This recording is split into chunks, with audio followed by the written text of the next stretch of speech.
Assalamualaikum warahmatullahi wabarakatuh, teman-teman semuanya. Kembali lagi dengan saya Ali Mustika Sari. Kali ini saya ingin berbagi teman-teman semuanya ke topik yang paling dasar di jaringan komputer atau jaringan internet, teman-teman ya. Barangkali teman-teman pemula yang mungkin di video-video yang lain saya juga banyak sebenarnya membahas tentang dasar-dasar dari jaringan komputer.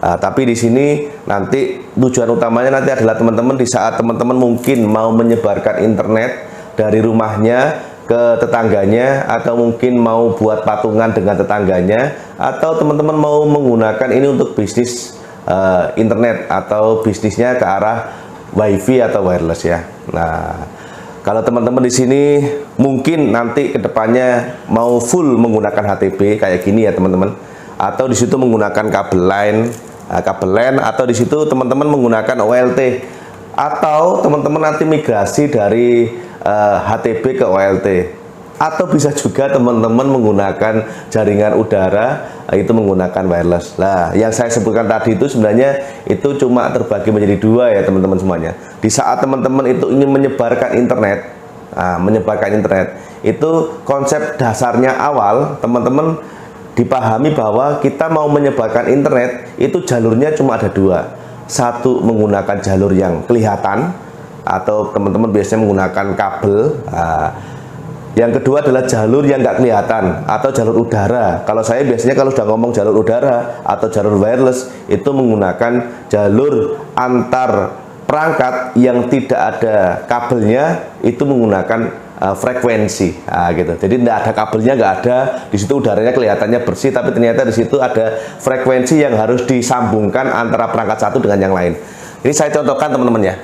Saya dulu awal-awal itu semuanya murni menggunakan jalur udara atau wireless. Ini menggunakan Dislet Mikrotik, ini frekuensinya 5. Lah alatnya ada dua.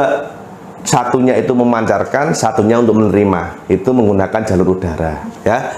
Terus frekuensinya harus sama. Kalau 5 ya 5, kalau yang 2 yang 2. Banyak di sini alat-alat router rumahan pun atau router yang kecil yang kayak gini ya. Totolink N200RE kayak gini.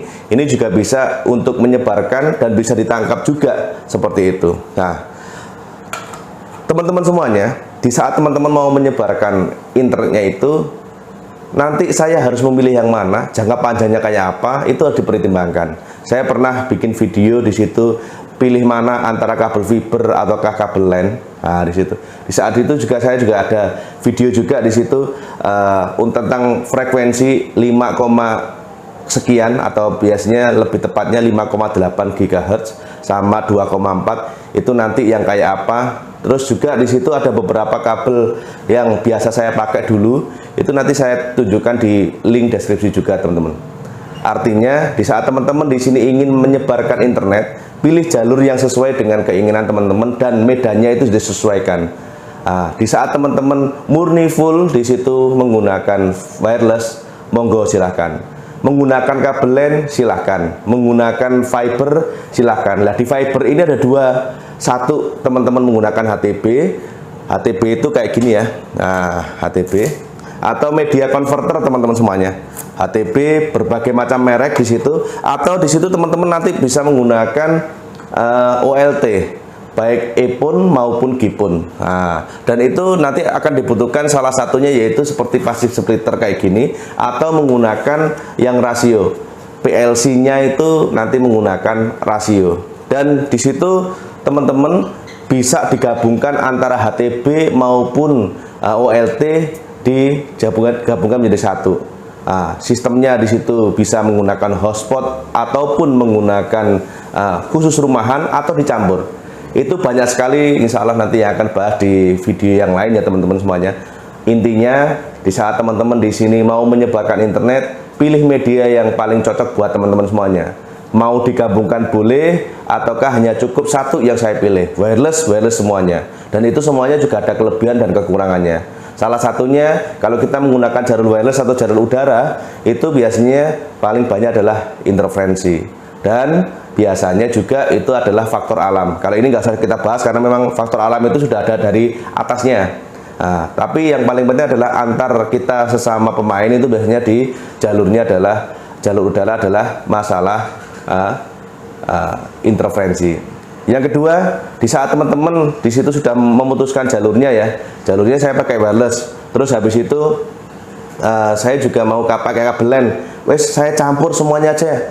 Ada wireless, di situ saya juga menggunakan OLT, saya juga menggunakan media converter, kabel LAN juga sama. Itu saya gabungkan menjadi satu. Itu apakah bisa? Bisa, teman-teman semuanya. Jadi teman-teman sudah tahu jalur yang mau saya pakai mana, teman-teman harus perkuat. Jadi perkuat di situ adalah konfigurasinya. Teman-teman belajar konfigurasi yang minimal, yang sederhana lah. Bisa mengambil dan mengeluarkan internet terlebih dahulu, terus nanti bisa menyebarkan menggunakan manajemen bandwidth. Bisa menggunakan banyak lah, termasuk RWG, gateway-nya RWG, atau mungkin bisa menggunakan Mikrotik, bisa menggunakan gateway-nya Ubiquiti dan semacamnya, Unifi maksudnya gitu, dan beberapa alat yang lainnya. Intinya teman-teman belajar di sini konfigurasinya. Jadi konfigurasi di awal. Yang ketiga, teman-teman belajar troubleshootingnya. Di saat sudah tahu paham konfigurasinya, troubleshooting baik di dalam ruangan ataupun di luar ruangan, di dalam rumah atau di alatnya tersebut, atau mungkin teman-teman di lapangan. Karena apa? Di saat kita di sini itu mengandalkan orang lain, nanti teman-teman itu biaya yang dikeluarkan cukup besar. Tapi kalau teman-teman bisa setting sendiri, bisa di lapangan sendiri, terus dibantu, mungkin kalau udah mulai besar dibantu oleh karyawan, tidak ada masalah. Tapi di awal-awal teman-teman harus bisa menguasai semuanya, minimal dasarnya saja. Jadi dasarnya itu harus paham. Nah, selanjutnya teman-teman nanti harus bisa memilih alat untuk penyebaran wifi-nya. Baik di situ penyebaran untuk yang servernya atau backbone-nya, atau teman-teman mau dipakai untuk ke kliennya atau ke usernya, baik hotspot maupun rumahan. Nah, ini yang teman-teman harus dipahami di awal ya teman-teman. Dan insya Allah nanti saya juga ingin berbagi sih ke teman-teman semuanya tentang di situ OLT lebih detail, rasio lebih detail, passive splitter lebih detail, atau router dan beberapa alat yang lainnya insya Allah lebih detail. Alhamdulillah ini sudah mulai banyak longgarnya. Lebih banyak saya bekerja di dalam ruangan, jadi akhirnya nanti bisa bikin video, dan seandainya nanti ada teman-teman permintaan video dan semacamnya, bisa kita diskusikan di kolom komentar. Seandainya nanti saya tidak menjawab komentarnya, saya mohon maaf. Intinya di sini saya memulai awal lagi di sini diskusi tentang jaringan komputer atau jaringan internet, mulai mengawali lagi bikin video seperti ini. Intinya ya ingin berbagi, dan memang di setiap konten itu akan ada variasi, baik yang saya sampaikan ataupun konten kreator yang lainnya menyampaikan. Silakan teman-teman pilih yang di situ disesuaikan dengan cocok tidaknya dengan teman-teman semuanya. Dan seandainya nanti saya menyampaikan di video-video yang lain ada kekurangannya, ya saya mohon maaf yang sebesar-besarnya. Semoga nanti bisa menjadi introspeksi saya sendiri, dan saya juga bisa evaluasi, oh ini ternyata kekurangannya ini. Dan saya juga ingin terus belajar teman-teman. Sekarang saya itu memang sangat hobi sekali di dunia IT ya, salah satunya di produk-produk jaringan. Oke teman-teman semuanya, insya Allah nanti kita akan bahas yang lain, insya Allah lebih ke arah tutorial dan di lapangan juga, biar teman-teman tahu nanti saya itu inginnya mengawali dari mana. Kalau sudah mengawali, pengembangnya di mana. Nah itu ya, dari saya cukup sekian teman-teman semuanya, dan assalamualaikum warahmatullahi wabarakatuh.